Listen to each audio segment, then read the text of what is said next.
osasun arretarako aurrez aurreko hitzordua eskatzeko aukera okertu eginda, hala uste dute 10 herritarretik 7 are osasungintzari lotutako zenbait aldagai okerrera egin dutela uste dute herritar gehienek. 10tik 6 uste dute lehen mailako arreta eta osasungintzako langileen kopurua kaskartu direla eta 10tik 5 gauza bera gertatzen dela arreta espezializatutako kontsultekin. 3 kasuetan pertzepzio hori okerragoa da Araban, Bizkaian eta Gipuzkoan eta hobea Lapurdin, Nafarroa beherean eta Zuberoan. Tartean dauden Nafarrak atal bakarrean nagusitzen da zerbitzuak berdin jarraitzen duelako iritzia. Ospitaleko arretan hain zuzen ere datu horiek jaso ditu Telesforo Monzon laborategiak eginiko naziometroaren 5. neurketak. Barometro horrek batetik burujabetza nahiei buruzko iritziak aztertu ohi ditu eta bestetik neurketa bakoitzean gai jakin baten inguruan galdetzen du. 5. osasungintza izan dute aztergai. Eguerdion guztioi, 12 pasata iritsi da gurean gaur magazinari heltzeko unea. Herritarrak kritiko dira administrazioek osasungintza publikoari eskainitako arretaren eta baliabideen harira. Ia erdiek uste dute jartzen dituzten baliabideak eskasak edo oso eskasak direla eta 3tik 1 uste du baliabide horiek erdipurdikoak direla. Soilik 10tik 1 uste du baliabide asko jartzen direla osasungintza publikorako adi. Osasungintzari dagokionean, herritarrei galdetu zaie ea osasungintza publikoaren edo pribatuaren alde dauden eta herritarren gehiengoak osasungintza publikoaren aldeko jarrera erakutsi du eta etorkizun batean osasungintza erabat publikoa edo gaur baino pisu handiagoa izatea nahiko luke. Aurreko neurketetan bezala, baiezko edo erabakitzeko eskubidearen aldeko jarrera kontrakoaren hirukoitza da. Espainiatik eta Frantziatik independizatzearen inguruan galdetu dugunean, neurketa honetan aurrekoetan bezala, kontrakotasuna izan da proportzio altuena izan duena, 92%. Dena dela, galderaren aurrean erantzun ez duen jendeak, inoiz baino altuagoa izan da, aurreko neurketetan baino. Bestaetik Eustatek atzo zabaldutako datuen arabera Araban, Bizkaian eta Gipuzkoan jaiotza gutxiago izan ziren 2022. urtean batez beste iaz 4,5% apaldu zen jaiotza kopurua Euskal Autonomia Erkidegoan. 13.613 haur jaio ziren aurreko urtean baino 644 gutxiago. 3 lurraldetan izan zen jaitsiera, baina Gipuzkoan nabaritu zen gehien ia 9% beherakadarekin.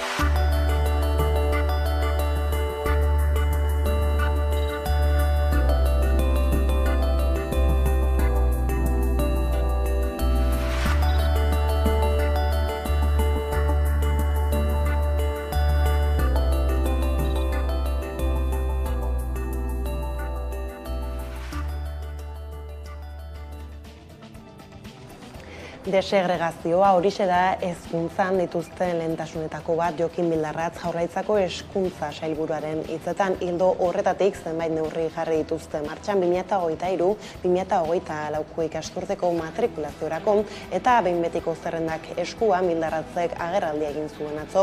Eusko Legebiltzarreko hezkuntza batzordean egindako aldaketek ekarritako emaitzak nabarmendu zituen sailburuaren esanetan ikastetxeen 50% beren eragin eremuari dagokion zaurgarritasun indizera hurbildu dira. Lehen pausoa dela azpimarratu du Bildarratzek eta progresiboki bidea urratzen jarraitzeko asmoa dutela.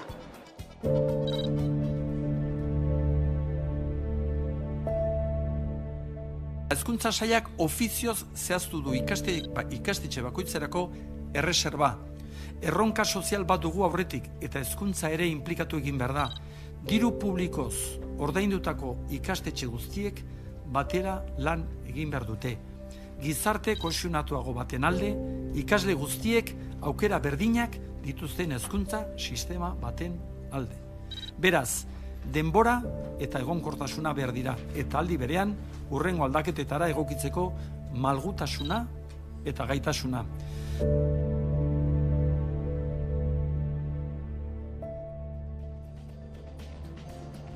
Gauzak horrela direla, ikastolek ez dute onartuko Jaurlaritzak matrikulez ezarria desorekak baldin badaude, aurre matrikulazio prozesuan egon diren mugimenduak aztertzeko eta erabaki irmo bat hartzeko ikastolen elkarteak ezoiko batzar bat egin zuen iragan astean. Koldote ditu ikastolen elkarteko lehendakaria dugu kameraren beste aldean, bilkuran hartu zituzten erabaki ez hitz egiteko prest. Eguerdion, Koldo? Bai, egunon bai.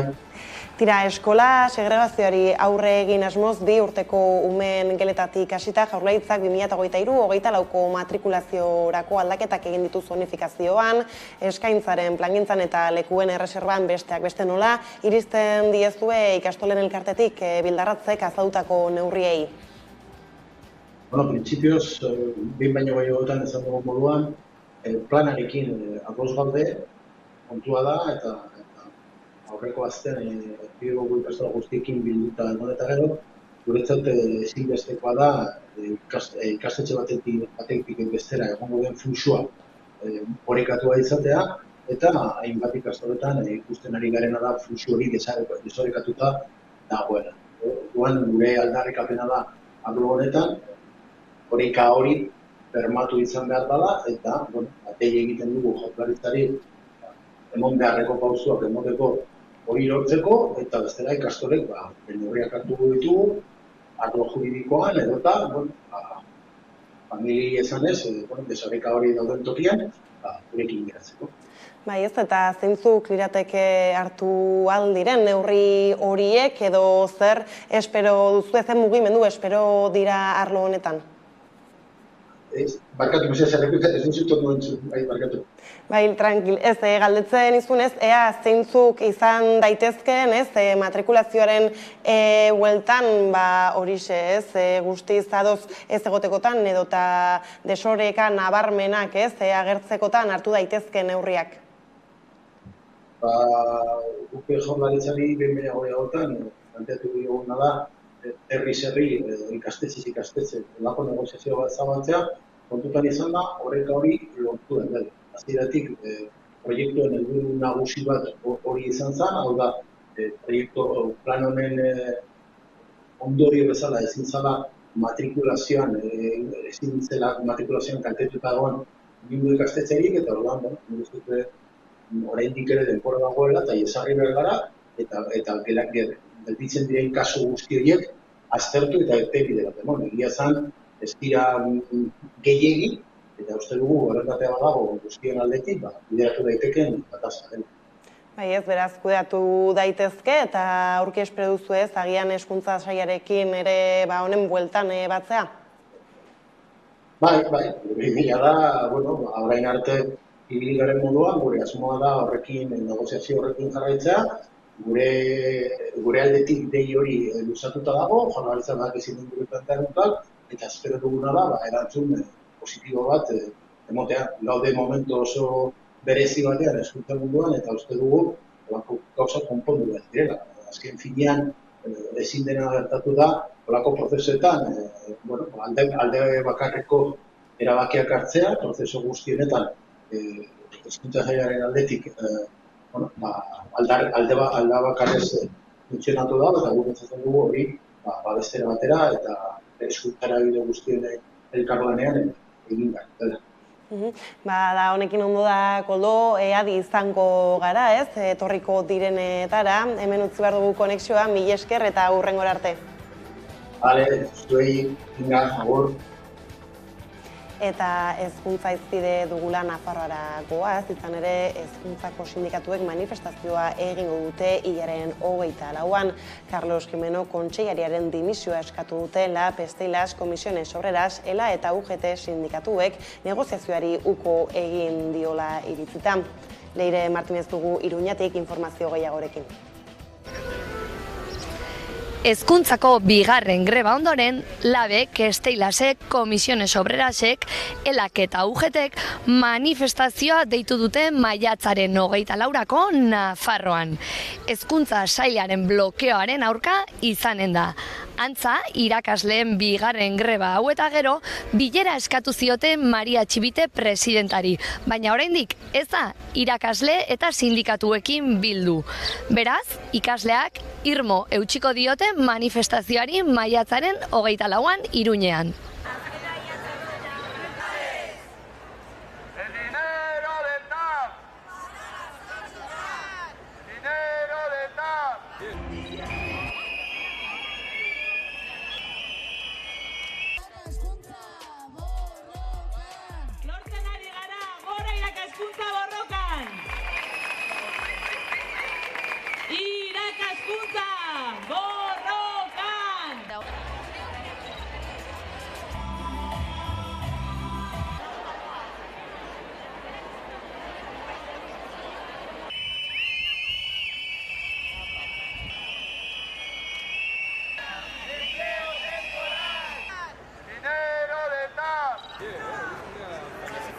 Karrera profesionala aitortu behar diegu langile guztiei, eta ratioak hobetu behar ditugu hemen, Nafarroan. Laburbilduz, mobilizazioan... Eta mobilizazioez gabiltzala bada besterik Nafarroan, sorionekuek Nafarroa osoko ikurrekin ondu nahi dute ekainaren 10ko jaia. Herrietako jai eta kultur egitasmoak egun horretan Iruñera elkartzera deitu dute, eta mobilizazio bat egingo dute euskararen alde arratsaldean. Sorionekoak ekimenak datorren ekainaren bigarren larunbatean Iruñan antolatu duen jardunaldian parte hartzeko deia zabaldu du Nafarroa osora. Euskaraz blaituta bizi nahi dugu, euskarari buruz gehiegi hitz egin gabe, zorionekoak izan nahi dugu, adierazi dute komunikabideen aintzinean. Irulegiko eskuaren aurkikuntzaren gibeletik, euskara historia luzea duen hizkuntza demostratu eta aldarrikatzeaz gain, etorkizun oparoa edukiko duena izango dela. Beraz, ekainaren 12an ospakizun eta aldarrikapen eguna. Goizetik hasita eta arratsaldeko 5 herrietan manifestazioa Antoñuti parketik.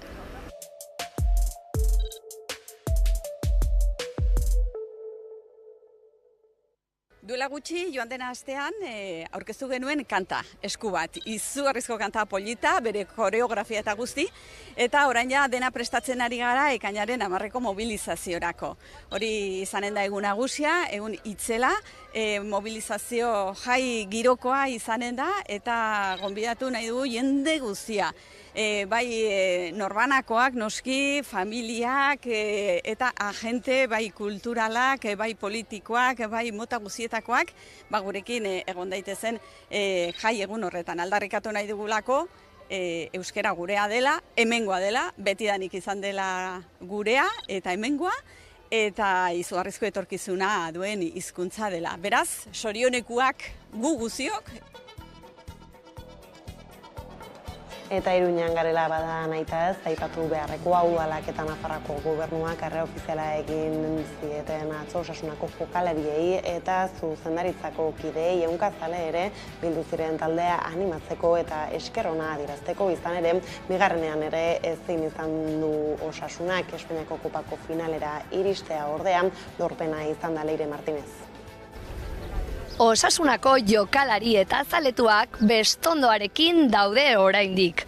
Kopako partiduan Real Madrilen kontrako porrotak ezie ospakizuna galarazi eta jokalari eta teknikoei harrera egin diete, harrera instituzionala eta zaleena atzo arratsaldean udaletxean eta Nafarroako jauregian.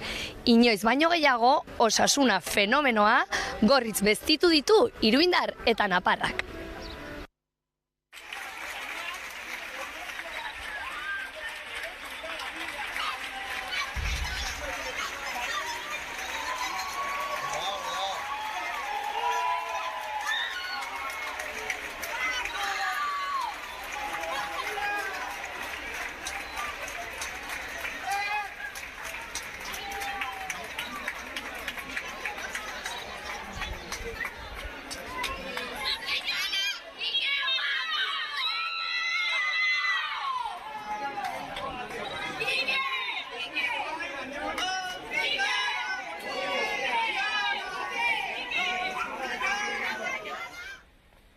aficionado de Osasuna abandonó la cancha. Todos se quedaron para recordar a los jugadores su enorme esfuerzo, para darle las gracias por habernos hecho soñar. Es la primera vez en una final he visto más a la afición del subcampeón que a la del propio campeón.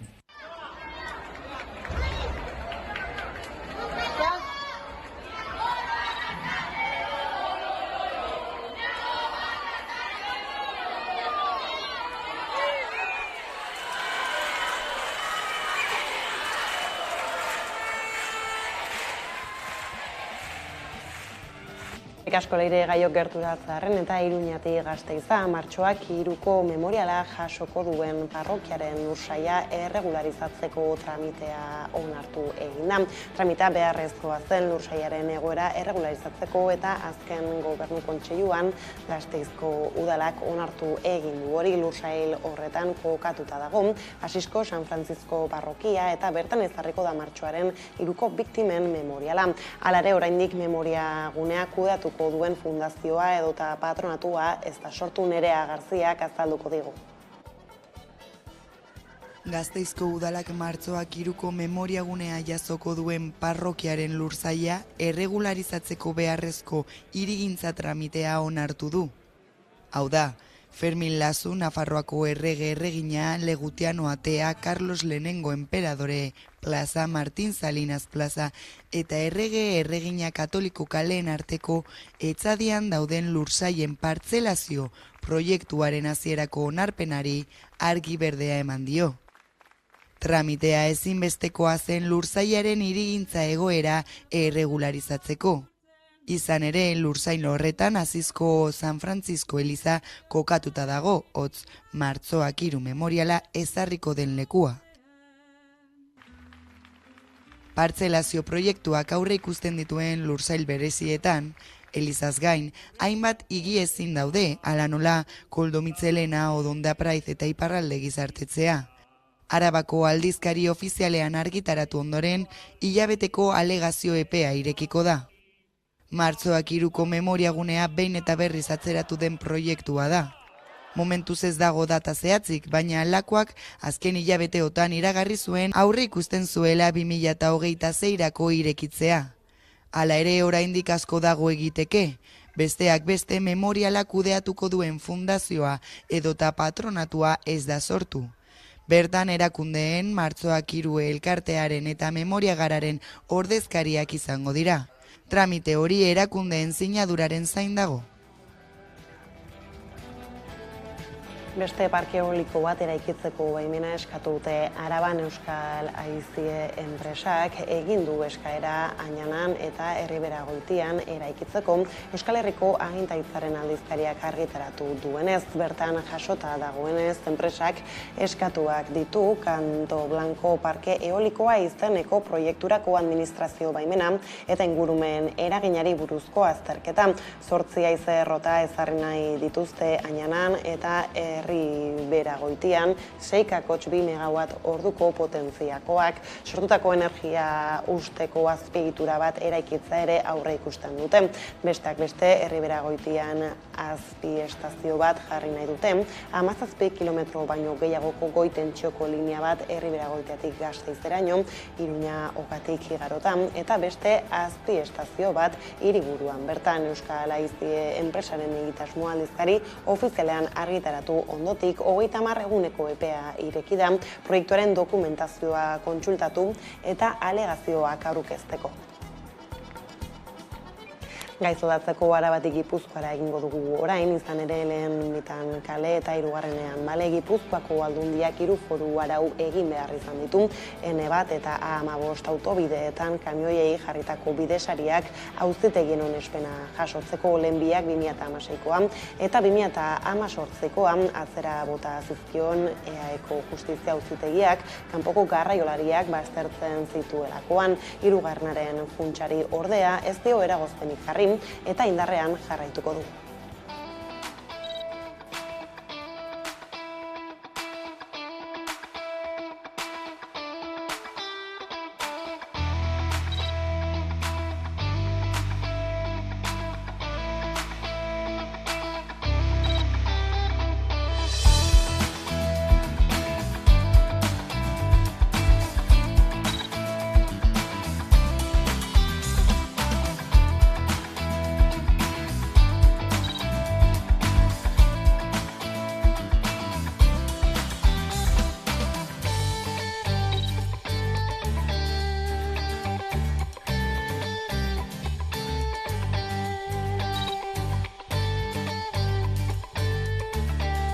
Bai, gaur guretzat oso notizia pozgarria izan da eta egun pozgarria da.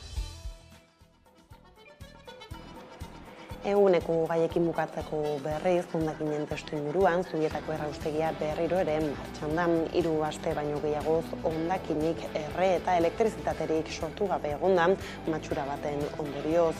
Hondakinen webgunean ikusi daiteke, Zubietako erraustegia berriro elektrizitatea eta emisioak sortzen hasi dela. Apiril erdialdetik Zubietako erraustegiak ez du elektrizitaterik sortu, ez da emisiorik ere. Beste behin matxura baten ondorioz geldirik egonda 3 astez, baina dagoeneko konpondu dute eta berriro ere martxan da. Egunero hondakinen webguneak aurretratatutako hondakin tonen eta hori balorizazio energetikoaren datuak eskaintzen ditu, baita bi errausketa lerroetako eguneko emisio balioak ere.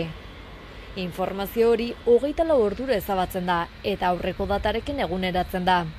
Duela 3 astetatik balorizazio energetikoa 0 izan da eta ez da emisiorik sortu, baina maiatzaren 7tik abian da berriro ere. Astearte honetan asteleheneko datuak argitaratu dituzte. Bertan ikus dezakegu 374,78 tona hondakin pretratatu zirela astelehenean eta hondakin horrekin 305,69ko balorizazio energetikoa sortu dutela. Erraustegiak 3 urte beteko ditu datorren abenduan eta proiektuarekin hasi zirenetik ez da matxura izan duen lehenengo aldia. Beste hainbat akats ere izan dira bertan. Besteak beste Labe Galdaretan 2 errausketa lineatan arazoak izan zituzten, homologaziorik ez zuten eta programatu gabeko geldialdi etengabea jasan zituzten.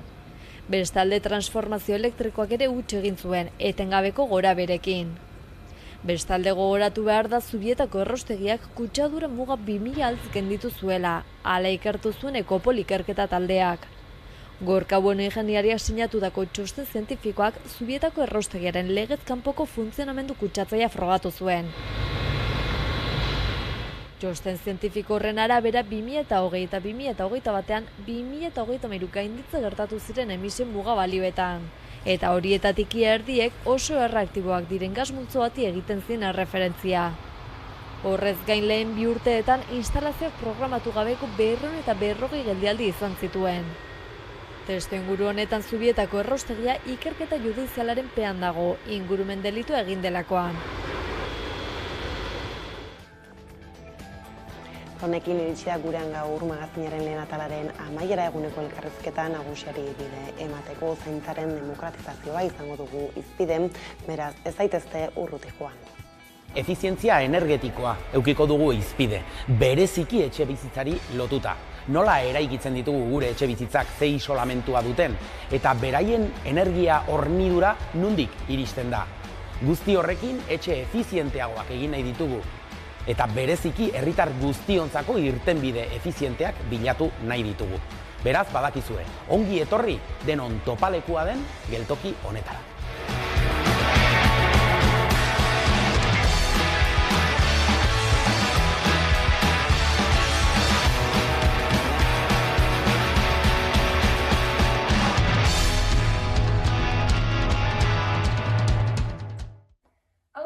Aldetik ezer esateko abestia aurkeztu nahi dizuegu, Thatchersekin grabatutakoa.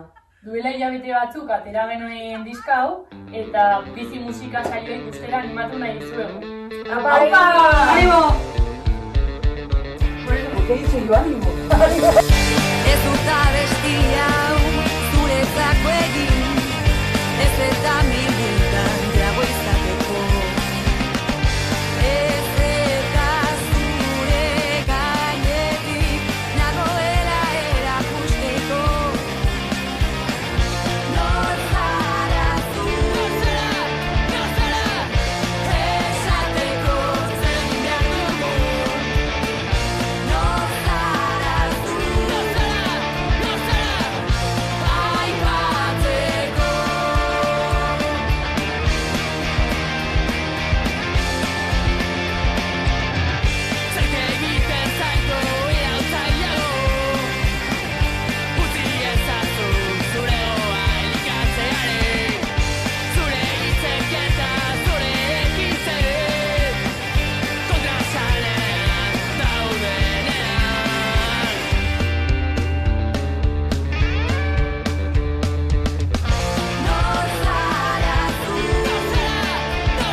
anintzak direla.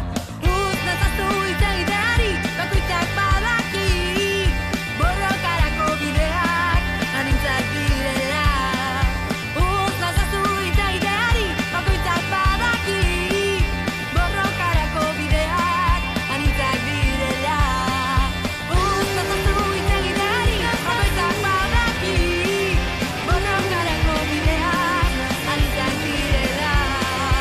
Utz nazazu hitz egiteari, bakoitzak badaki, borrokarako bideak anintzak direla.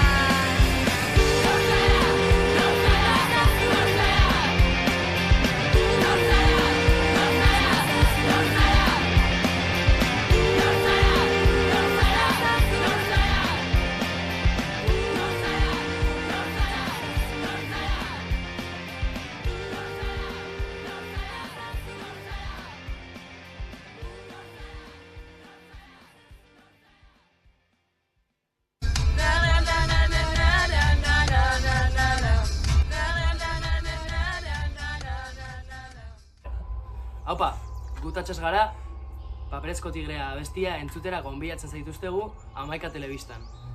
Musikaz bizi saioan.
Ba, 12:00 iritsi direla heldu zaigu eguneko elkarrizketa nagusiari heltzeko unea, eta horretarako hemen dugu gurekin Santi Ugarte, zaintzak demokratizatu dinamikako partaidea, kidea, kaixo eta ondo etorri. Kaixo. Eta tira ez, gainan ditugu hauteskundeak eta bada momentu beroa ez, edo beroenetarikoa eskari konkretuak egiteko politikariei ez, eta hautatuak aterako diren horiek martxan jarri ditzaten eskariak, herritarron eskariak, eta hor besteak beste emainguru bat prestatu zenuten orain gutxi, Gipuzkoako Batzar Nagusietako hauteskundetarako hautagaiekin batera ez, zaintza demokratizatzearen gaia bera ez, izpide hartutan. Bertan hitz egindakoetan sakondu baino lehen, Santi, zer nolako balorazioa egiten duzu ez, mai inguru hortaz, zea politikariak prest ikusi zenituzten ez, halako erronkei heltzeko? Bai, guretzako interesgarria izan zen, zehati, hausen nahi gendun ez, hasi, zehati orokorrean ikuste genduna zan gaiak ez dula ertetzen, hor dago, bai, potoloa, baina beti lehentasunak bestea dira ez. Eta, hau egin gendun, eta ondo, geho mai inguru beak 5 izan da ez du asko ematen, baina pare bat gauz ikusi genitun ez. Bat, ariketa demokratiko interesgarria dela danak plano berdinean jartzea, bestela izatea boterea daukanak, eta gintzen dunak eta bestea kontra eta orduan debatea, baina hor egontzen ez. Eta bigarrena, danak daudela ados zaintza maila igo egin behar dela. ez dagoela ondo, arazo asko daudela eta igo inberdala. Horreaino ados zauden. Eta bada zerbait. Eta egia da, ez, baina gaur egun alderdin arteko adostasunak lortzea ez da bat ere erraza, hor diagnostiko horrekin, ez bat egiten duten diagnostiko horren bueltan zer duzue azaltzeko ezin da, zuek egiten duzuen diagnostikoa, eta hor nola baloratzen dute hori? Bai, bueno, momentu enten frente guztiak zabali daude. Zaintza bueltan, publiko-pribatuena, lan baldintzak, erabiltzaileen eskubideak, osasun sistemarekin harremanak, parte hartzea, kopagoa, dena dauz zabalik, ez? Orduan, bat hori ez da, frente guztia zabali daudela, baina nondik eta nola, hasi, honei heltzen, ez dago inungo adostasunik, eta gehi esaten dugu proposamenik ere ez, nondik hasi. Den aldatu eraldima da, nondik hasi. Hori ez dago. Konplexua bada ez, gainera egia da, egoerak okerrera egiten duela etengabe behintzat baditugu kalean ez, beharginak, zaintzaren bueltako beharginak protestetan, ikusitugu atzo bertan ez nola Eustatek ere jaiotza datuak ematen zituen, eta iragarritako zerbait bada ez, gutxira doazela, eta guzti horrek badu zer ikusia zaintzaren sistemarekin berarekin ez. Egoera aldatu ezean zerekin topatu gaitezke? Orain isil-isilik gertatzen ari dela. Zuk esan dituzu ikusi egiten dianak, ez? Konfliktoak eta hori ikusten dira, eta gero berriak zer sortzen dian, ez? Baina ez du bertetzen egunero itxaron zerrendak igotzen nahi diala, ez dute bertetzen etxetan geota jende gutxiago daudela etxetan daudena zaintzeko, horiek ez du bertetzen. Orduan, ze izango da okerro gai hauetan, zerrenda oain baldin badia 6 hilabete eta horrelakoak urtea pasako dira, etxetan ondik eta gutxio eta garestiago, orduan poliki okerrea. Eta nola egin edo behintzat egin zenuten maingurarekin elotuta batez ere ez, ikusten zen aukerarik bengoagaitik zaintzaren problematika hau agenda politikoaren erdigunean jartzekoa? Orduan esan dudan bezala, denak ados daude, jarri behar dela, baina ez dugu ikusten behar denaiak hemenik, inondik, inora. Guretzako oso interesgarri izan zen, mainguru egin aurretikan, denekin, PNV-ekin ez ezik, besteanak etorri zean da, egin gendun bilera batzuk, eta jendea garbitze egin zuen. Baina gero, publikora pasatzen danean, denak pixka gehiago limatu zuten, eta orduan bakoitzak kolokatzen zen, eta ikusi gendun guk, hain potola izan da, hemen fuerte hasi beste jo tiraka, eta hori ez dugu ikusten. Aipatzen zenuen lehen gainera ez, afera hain da handia ez, eta hainbat arazo elkarlotzen dira zaintzaren bueltan nola ez, ez dakigulan serekin hasi, ez, eta zuek ala ere badituzu hainbat proposamen esku artean dinamikatik, hasteko zer ikusten duzu beharrezkoen aldatzeko? Frente esaten dizuk, orokorrean dirua. Hori espada beste plano bateagoaz. Bikoiztuen berko dira. Oain daun kalitate eskasa mantentzeko nola geota sar gehiago izango gehan, hortako bakarrik ere dio gehiago berda. Orduan, salto handi eman berda. Horrek eskatzen du adostasun handi bat. Eta momentu honetan, daun sistema ez dago, sostengatuta dago agintzen dutenan eskutik. Baina ideologikoki biak ere ez, batek. Eta orduan, gutxiengo batek agintzen du. Gutxi horrengo horrek, legebiltzarren ez du gehiengorik. Orduan, gu ikusten duguna, hau azaleratu inberdala, eta orain dauden gobernoko paktutik atera inberdala, partidutako joko batea, eta gizartean hasi berdula beste debaten maila bat. Diru aipatu duzu hasieran eta ez, lotzen zaigu asko ideia hori privatizazioekin ere ez, zaintza sistemaz hitz egiten dugunean ez, beti bada hor korapilo handi badaela pribatuaren bueltan ez, egiten denak eta berdina agertzen zaigu osasunaren baitan ez da, eta hor loturan estua badute berez osasunak eta zaintzak, eta hortaz ere hitz egiteko aukera egon zen mahai inguruan. Zer nolako harremanak daude zaintza eta osasunaren artean gaur egun, badakigu ez, kudeaketak ezberdinak direla eta horrek arriskuak sortzen ditu? Bai, arriskuak, begira, diputazioak liderazgo behia dute Eta hori bera da arazoa euteko osakidetzakin edo osasun sistemakin horrelako organizazio on bat egoteko, ez? Inok ez du planteatzen organizazio txarra on berdunik, danek esaten dute ez, hau, sistema publikotik, osasun sistema publikotik bete behar da, ez da, eta zergatik ez da horrela. Konbertzea diputazioa koitzak, ero ez dago toki berdinean, eta gu planteatzen dugu hor bertan lidergoa diputaziotik kendu inberda, eta hau da, arrazutako garbiena, edo errezena ulertzen dana, ez da? Hori ez da posible batea egitea? Behitu nola gabiltzan, gaizki, ez da? Eta beste gauza bat, hemen kontuan euki berda, ze garaitan aigean hitz egiten, ez? Orain bertan dago pilpilean, hezkuntzako paktoa, eta gara, ez da? Hori hor dago, eta han abia puntua, publikoa inok ez du diskutitzen, doako izan berdura inok ez du diskutitzen, pribatuai aparte mamertzaionek ere ez, hori hemen diskutitu egiten da. Hau izango litzake laugarren zutabea ongizate estatukoana, laugarrena, hezkuntza, sistema sanitarioa eta seguridade soziala, eta hau egiten egia orain. Nun neoliberalismoak gogor dagoen, eta beste guztiak egintzian Gerra European ondoren beste kontesto batian, ez? Eta hau egiten egia oain. Eta hemen neoliberalismoa dago fuerte. Eta horrekin batera, beste tokitan ez dagoena, hemen dako baita ere neoforalismoa ere fuerte. Eta hoiekin pasatzen dira gozauek, ezin koordinatu eta lidergoa zeinek ematen duen, hori da, arazo potoloa. Eta horren erakusle argia badira zahar egoitzak eurak, ez? Horiei begira nolako edo tira, ez? Zer da egiten duzuen analisia, esaten zaitzaren arira zahar egoitzai begira. Guk ikusten dugu egoitzetako hori COVID-ak asko azalderatu du, jendeak ikusi du, COVID-a pasada, eta onja badi joizitzen ez, baina dramatikoa da etxetan gertatzen ari dena.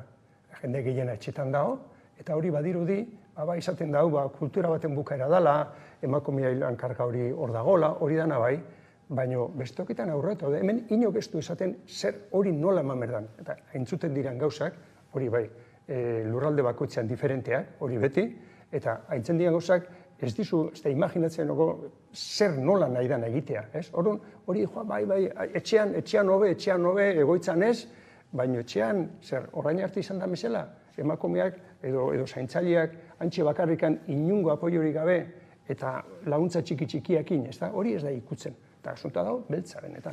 Baina hori badira langileak batetik eta bestetik bezeroak eurak ez zaintza behar dutenak ere ataka estuan hasteko agian ekonomiarekin lotuta. Bai, beti izaten dena, etxean bat emat kontratatzen denean, kontratatzen dentzako diru gutxi eta familia gontzako asko, ez da? Eta orain horretik, propaganda horrekin, etxean nahi degula, noski etxean nahi degula egon, ez? Baina ez dago nundik abiatu eta konsenso minimo batzu. Orduan, egin berdan aldaketa aina handia da. Eta ez dago klaru ez da ere nork lideratu berdun. Gu plantatzen dugu hori legebiltzarrak izan berdula, handik hasi berdula debatea, baina hori bera ere paktatu egin berdan nola hasi. Transizio bat egongo dela ikusten da, derri hor, golpea ezin diago zabek aldatu, baina abiatzeko puntua ere hori paktatu egin berda, eta ez dago debatea. Gainera egia da ez, justu orain ez hainbeste iragandako martxoaren 8an halako gaiak ere mahai gainean jarri zirela, agian mugimendu feminista duen indar handiago horrekin bai ematen zuela asko hitz egiteko, emakume migratu ez, bereziki ez, eurek atopatzen ditugulako interino lanetan, zaintza lanetan, eta hortxe proposamena bazten ez greba bat egitea, bada proposamena martxoaren 8tik ez, zaintza greba bat nola iristen diozue, nola biratzen diozue horri, edo nolako aukerak ikusten diozue horri. Guk pentsatzen dugu ez dela bakarra izango, gauden tokitikan beste eszenari bat joteko, baina, klaro, gutxienez esplotazio horrei, lan kondizio horrei erantzuna mertzaio, ez da onargarria, greba badaude, baina greban diputazio egiten duten lana bakarrik izaten da zerbitzu minimoak horiek bete daitezela, nolabait desaktibatzeko, etxetan joaten geha, eta etxetan kontratatzen diena ordu gutxitan daudena 2 ordu goizean beste batan jornada desastre bat, eta interinan kontuare hor dago, hori da gutxiengoa, ez? Guk baita ere nola indarra fuertea eta hortik ikusten da daola batasun bat honei aurre egiteko movimentu feministatikan, hor baita ere hemen daukan foralismo kontu hori ere bai, zatik lege bat egitea momentu enten asko diskutitu egiten dute, edo frente egiten zanez ezetz, diputazio bakutzatik egin behar dela.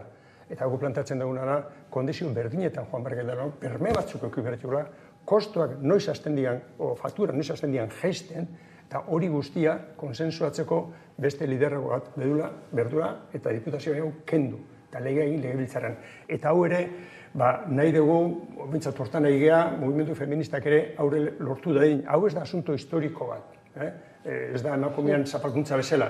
Baina historian edo eskubide historikotan oinarrituta neoforalismo honek nahi du jarraitzea sistema horrekin eta legerik ez egitea. Danentzako berdina esan ez da. Desoreka handiak bai ematen dira diputaziotik diputaziora esaterako eskudeak eta ezberdinetan zer hobetuko litzateke ez gauza konkretutara begira Araba, Bizkaia eta Gipuzkoa mailako lege bat izango bagenu. Begira, ez da seguruenik importanteena, baina orain hirurak aidia ikerketa egiten nola egin etxeko zaintza, ez da? Bakoitza beraldetik ari da egiten.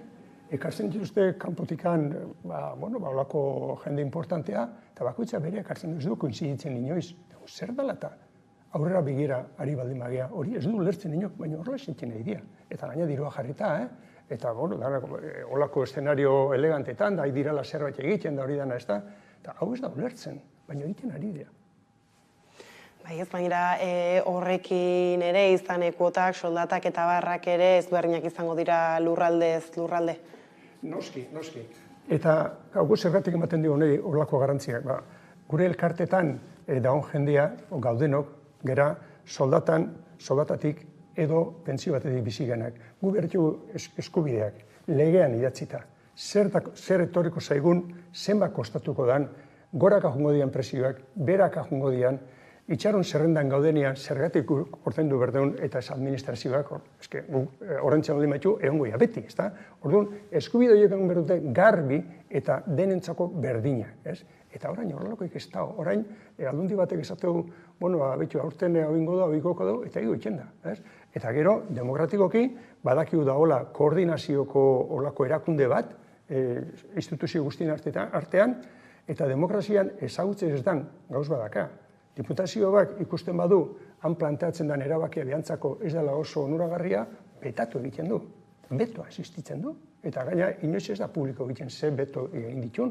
Hori gure sistemak gordauka gauza bat guztiz antidemokratikoa. Eta hori ez zauten, berda? Gainera hori berez eredu aldaketa bat da, bere soil horretan beraz aukerak egon badaude. Bai, noski. Lege arrunta bat, guk ikusten dugu oinuen berdula transizioko lege bat edo hasierako lege bat.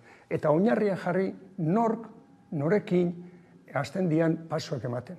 Eta hori gutxienez, ez dugu ikusten posible orain bapatean, hau da, sistema berria. Ez transizioa da, zaten gaude oso urruti. Eta lehenbiziko eberko luke horrelako jauzi bat emateko, horrelako pakto bat, edo zerbait horrelako baino bat, hau ez dago garbi, ez dago. Baina da orain gitxi behintzat Eusko Jaurlaritzaren babesean sortutako elkarrizketa sozialerako maila deitzen denak, ez, bazidu dien erreparatuko ziola etxeko lan bezala markatzen zuen apur batez, zaintzaren afera hori, ez, izan daiteke ez epe oso luze batean argi gehiago ikustea? Begira, gu mugitzen geha familia arteko eta erabiltzaileen elkarte bezala, ez da? Legeak, estadukoa garbiago hemengoa baino, eskaintzen digu parte hartze eskubidea, bai zentroetan, bai diputazioetan eta bai jaurlaritzan parte hartzea. Hori ukatu egiten zaigu. Bai diputazioetan eta jaurlaritzan parte hartzeko kontseilu horietan arartekoa pasata daukau, nola ez diguten onartzen, baina bitartean zer egin dute? Sortu dituzte beste mai batzuk, konsensurako beste mai batzuk, ez? Hau da bigarrena, orain egin dutena, hau entzun genduni ez dugu, hau guri, hortan eskubita dekona familiarrak eta nolabait representatzen ditugu nahi, ez dio zer esan, eta hor zerbait hitzekin hasi dira, eta inoen etzakien hori etxeroetzonik ez. Orduan, jabada beste toki bat, nun asaltzen da, beraiek konsensua bilatzen duela. Eta beste maila bat konsensuakoa topatzen dute, hirugarren sektoreko erakundekin, ez? Hirugarren sektorea oso importantea da Euskal Herrian, baino hoiekin egoten diranean, planteatzen dute beti apoio bezala, beraientzako apoioa bezala dutela, eta erabili egiten dituzte. Eta horrekin, beraiek egoten dira lagun berrekoakin, baina gurekin, familiarren eta erabiltzailean representanteik ez dira egoten, ukatu egiten digute. Eta horrela dago. Eta hori nola uler daiteke ez, izan ere zaintzaz hitz egiten entzutea, ez bada, zuek bezalako jende bertan lanean dagoelako, eta gero eratzea alako mailak ez, zuek ja erakusten zuen ez, problematika gogorra badela, eta ez, neurriak lehen bailen hartu behar direla, eta ez entzuteak. Horrela da, guri bilera, hau bai gertatu dena hiru diputazioetan da Jaurlaritzan, ez?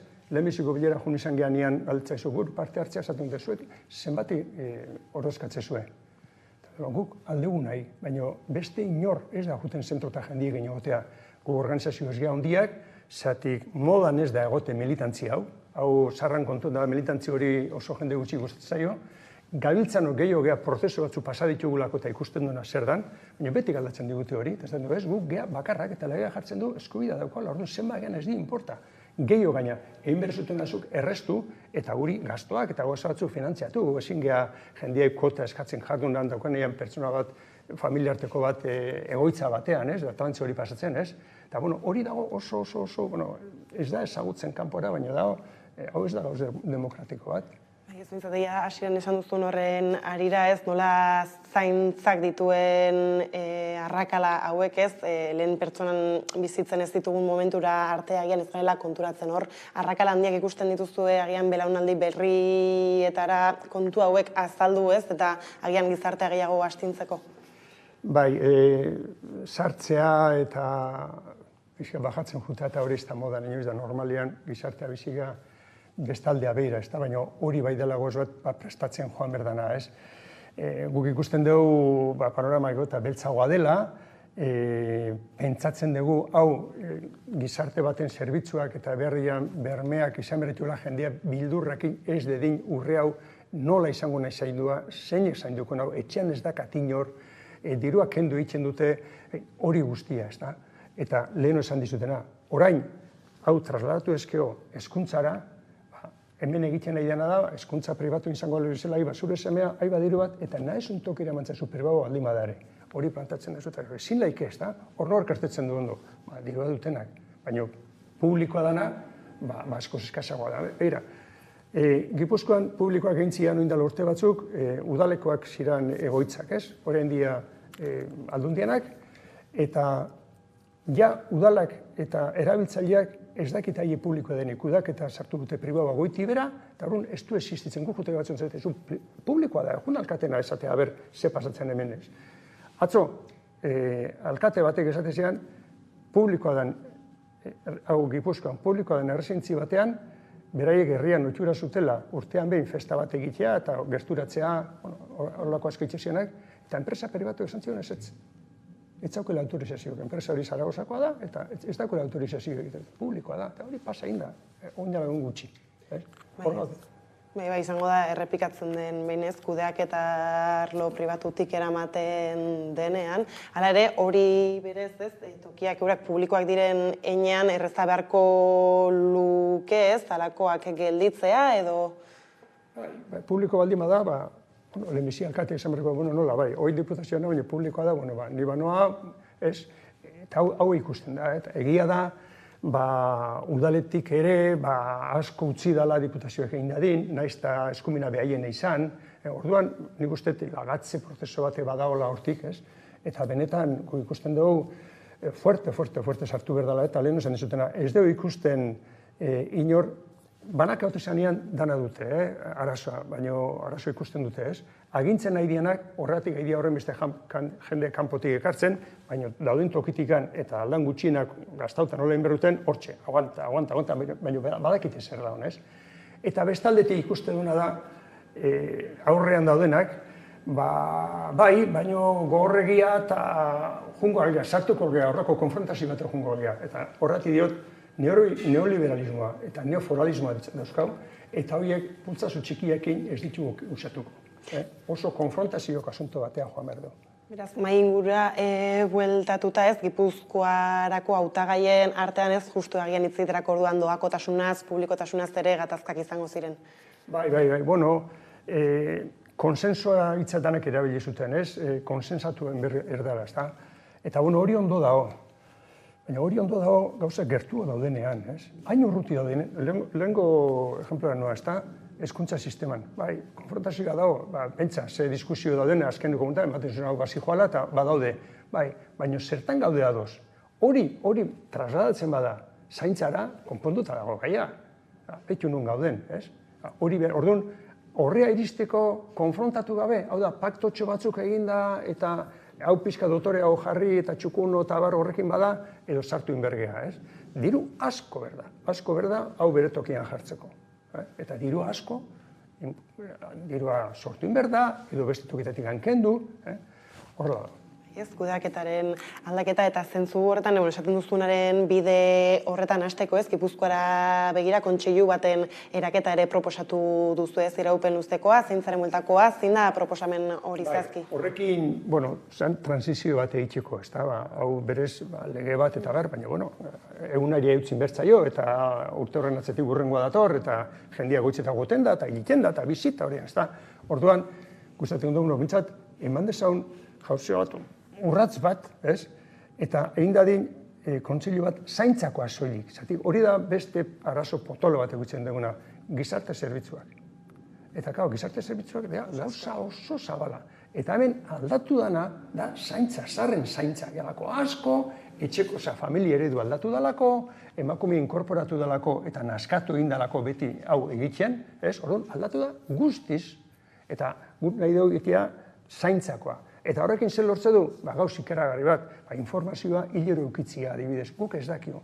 Jakiteko zenbat dauden itxarun zerrendan, inberdu jun batzorde nausita, eta batzar nausita, eta batek egin da hila galdera, eta handik hile batzutua, edo jakiten dugu zenbat, eta hu plantatzen du jarraipen egin berdala motxean, zenbat jendea idan eskatzen residentzira, zenbat etxeta, eta hori izan dadin, gardena izan dadin, ez? Kosteko arazoi gabe, orain arazoi ditugu daneako. Eta halako beste lurraldetan, Araban eta Bizkaian kasu honetan ez, ikusten dituzue aukerak halakoak ere martxan jartzeko datozen 4 urteetan, egia da ez zuek azkenan Gipuzkoako elkarte ezberdina batu zaretela bide honetan? Hau, pasua eman dugu Gipuzkoan ikuste genitulako kondizioak. Orokorrean, han ez dago giro neoliberal hau. Ez dago. Oiak, egoitzetakoak, 85% dia itunpekoak, dia publikoak, baina oian finanzazio eta hori ez dago beste lurraldetan. Orduan, gertuo dago, han zerbait egiten azteko horretik gain, Gipuzkoan hasi ginen pixkat, ikusten dolakoan erreso edo gertu hoteleken indarrak, eta baita ere gehiengoak eta asuntori hortik hasi ginen, baina arazoa toki guztietan da berdina. Ez, egia da justu oraingo hauteskundeen bueltan bereziki Gipuzkoan hitz egin dutela zaintzaren inguruan, ez, agian bestetan Bizkaian esaterako noski enpresetara begira gehiago, beraz, datozen hauteskundeak aintzat hartuta, ez, espero da benetako aldaketarik 4 urtetan, bukatze alderan ez hor zer mezu duzu zabaltzeko. Gor oso kezkauta gaude. Gaude lehenbiziko lerroan, ez? Familiarrak hor gaude eta geuk adinatik ane baino gu bakarrik ezin dugu.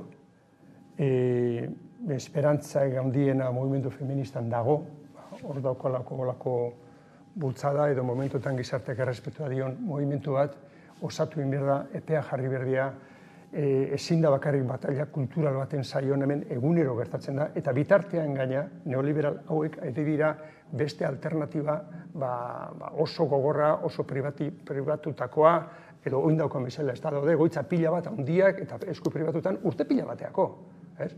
Orduan, sartu inberda horren, guk hor, badako horrelako keska bat, honei buelta emateko asko zarata handiago berda, movimentu handiagoa berda, eta movimentu hori egon badao batiz bat lan konbeniotan. Hor badago, jendea aktibo dago, hilero kobratzen da, eta hor badago, ez?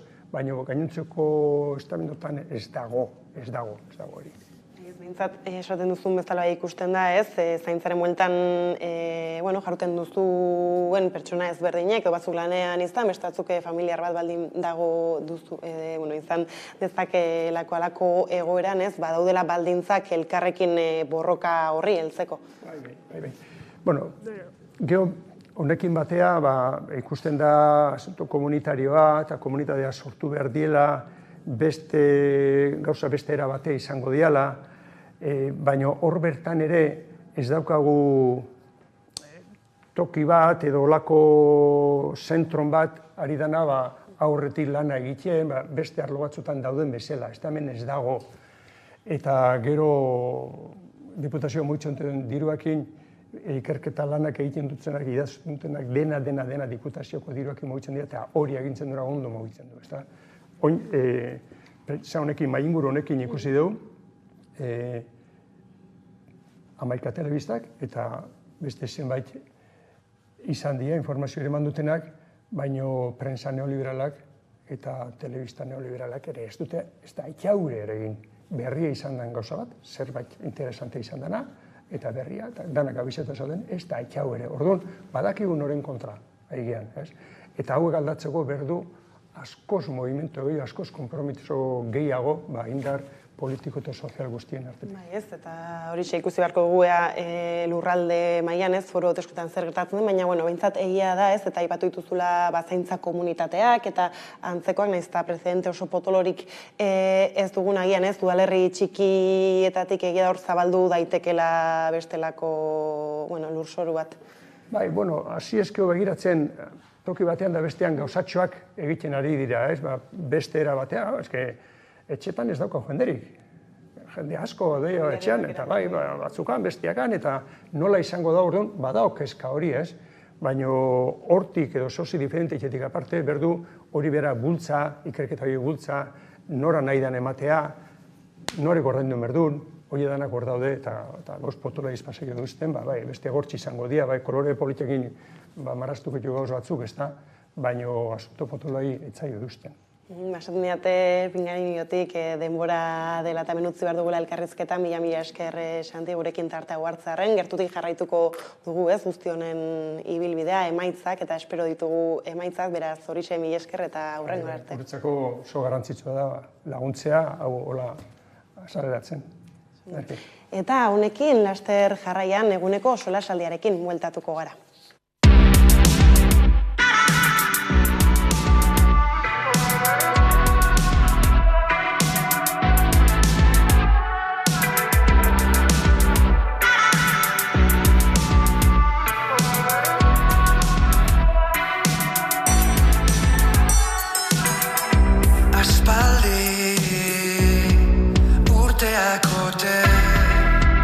Makurra bilbidea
efizientzia energetikoa eukiko dugu hizpide, bereziki etxe bizitzari lotuta. Nola eraikitzen ditugu gure etxe bizitzak ze isolamentua duten, eta beraien energia hornidura nondik iristen da. Guzti horrekin etxe efizienteagoak egin nahi ditugu, eta bereziki herritar guztiontzako irtenbide efizienteak bilatu nahi ditugu. Beraz, badakizue, ongi etorri denon topalekua den geltoki honetara.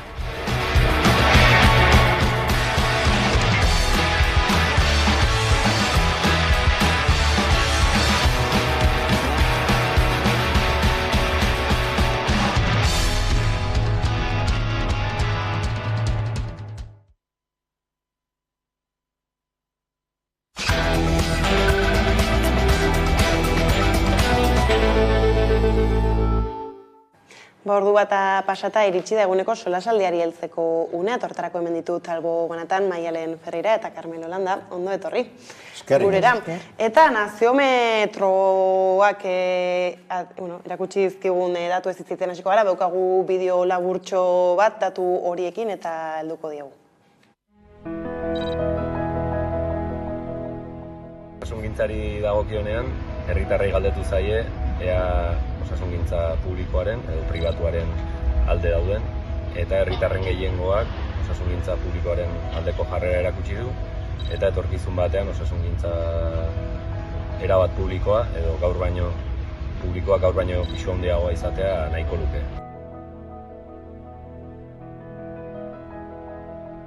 Aurreko neurketetan bezala, baiezko edo erabakitzeko eskubidearen aldeko jarrera kontrakoaren hirukoitza da.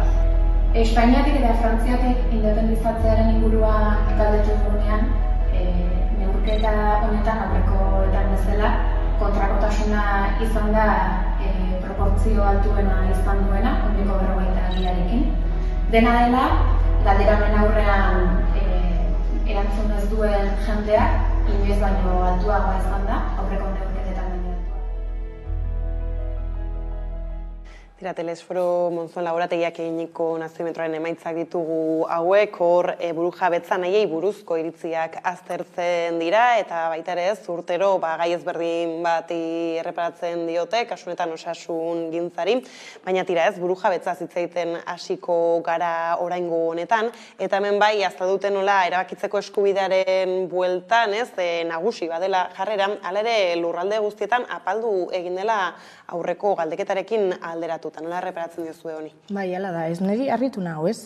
Jendia, azkenean ez erantzutia edo erantzun nahi ez itzatea, ez? Eta azkenean, bai, referendun alde 96% bakarrik agertzea, non bakarrik da erabakitzeko eskubide bat, referendun baten alde egotea ez nahu nahi esan baiezkoa izango dela iritzia edo erantzuna, ez? Baizik eta parte hartzeko eskubidea, eukiko genukeela egongo balitz, eta hor ez dakit zergatik zer gertatzen den, behar bada igual gazteon artean politizazio falta somatzen da, edo ez dakit, baina hor hori aztertzeko,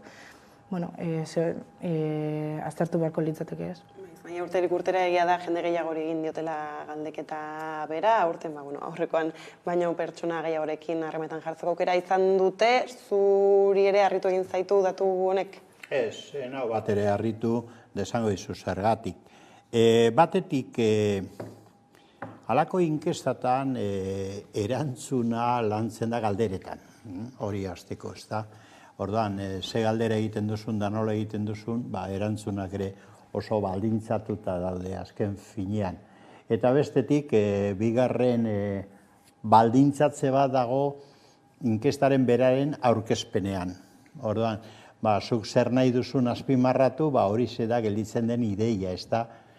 Nik ikusi dudana azpimarragarri da, adibidez, ze jarrera hartu ez dakitenek igo dutela ikaragarri. Gehien igo dena hori da, baina hori ez da gero titularritan jartzen, hau da, igo da ikaragarri, esango izut, 20%, ze jarrera hartuko luketen ez dakitenen multzo hori, ez da? Da horrez zerbait adierazten du. Bestea beste, inkesta hau lehenago egin direnean ere nik komentatu dudan gauza bat. eta da ze proposamen konkreto dago independentziarako, estatu propio bat egiteko. Indar politiko bat badago edo bi badaude benetan hori garatu dutena gure artean? EAJ garatu du, Bildu garatu du, nik uste dut ez. Orduan, klaro, gero jendeari galdetzen duzu, nahi duzu independentzia, nahi duzu estatu propioa?